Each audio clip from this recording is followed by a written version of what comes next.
এখানে এক ভাই কমেন্ট করেছেন, ভাই খুশকি তো অনেক আমার মাথায়। তো খুশকি নিয়ে কিন্তু এর আগে আমি কথা বলেছি যে মেলাসেজিয়া একটা ফাঙ্গাস আছে বা একটা ছত্রাক আছে, যেটা হচ্ছে আপনার মানে স্ক্যাল্প বা হচ্ছে বিয়ার্ড এরিয়াতে থাকে। তো সেখানে সেটা অলিক অ্যাসিড নামে একটা কেমিক্যাল রিলিজ করে।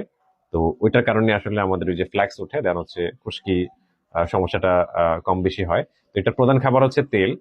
তো এই তেলটা যদি আপনি মানে বাহ্যিকভাবে প্রয়োগ করেন সেক্ষেত্রে কিন্তু মানে সেটা দ্রুত বংশ বিস্তার করে এবং অলিক অ্যাসিডটা বেশি উৎপাদন হয়, দেন খুশকির সমস্যা অতিরিক্ত হয়ে যায়। এবং আপনার যে শ্যাবেসিয়াস যে গ্ল্যান্ড আছে, মানে যেটা থেকে হচ্ছে আমাদের প্রাকৃতিক মানে আমাদের বডিতে যে প্রাকৃতিক তেলটা তৈরি হয়, সেই গ্ল্যান্ডের যে নালী থাকে সেটাকে ব্লক করে দেওয়া হয়। দেন আরো শুষ্ক ভাব হয়, দেন আস্তে আস্তে এরকম ফ্ল্যাক্স হয়ে খুশকি আকারে ঝরতে থাকে আপনার মানে মাথার যে ত্বক বা বিয়ার্ডের এখানে যে ত্বকগুলো সেগুলো ঝরতে থাকে।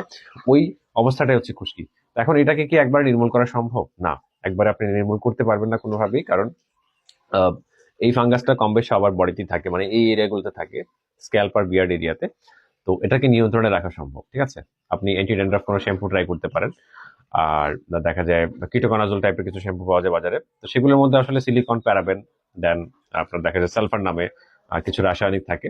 তো যেগুলোর কারণে অনেকের দেখা যায় স্ক্যাল্প দেখা যায় আরো বেশি শুষ্ক হয়ে যায়, খুশকির সমস্যাটা আরো বেড়ে যায়। অথবা কয়েক ঘন্টা ভালো থাকেন, কেউ সকালে ব্যবহার করছেন, রাত্রে বেলা আবার যেই সেই এরকম হয়ে যায়। তো এই জন্য মানে যদি খুব বেশি সমস্যা আপনি ভুগে থাকেন সেক্ষেত্রে আপনার নিকটস্থ কোনো ডার্মাটোলজিস্টের পরামর্শ নিয়ে অবশ্যই ব্যবহার করবেন।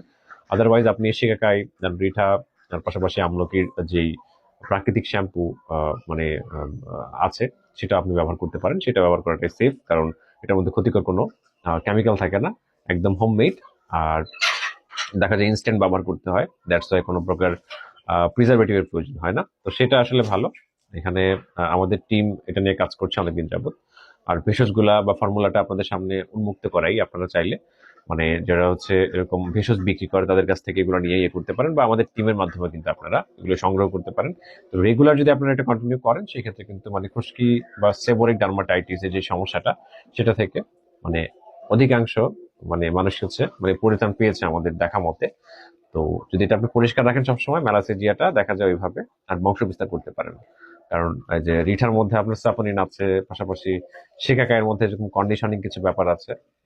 তো সব মিলে অ্যান্টিফাঙ্গাল দেন হচ্ছে অ্যান্টিব্যাকটেরিয়াল কিছু উপাদান আছে যেগুলো হচ্ছে বাহ্যিকভাবে লাগলে আপনার মেলাসেজিয়াটা ওইভাবে বংশ বিস্তার করতে পারে না বা পরিষ্কার হয়ে যায়, ঠিক আছে।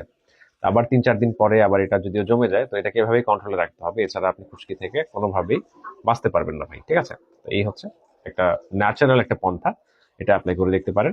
ধন্যবাদ।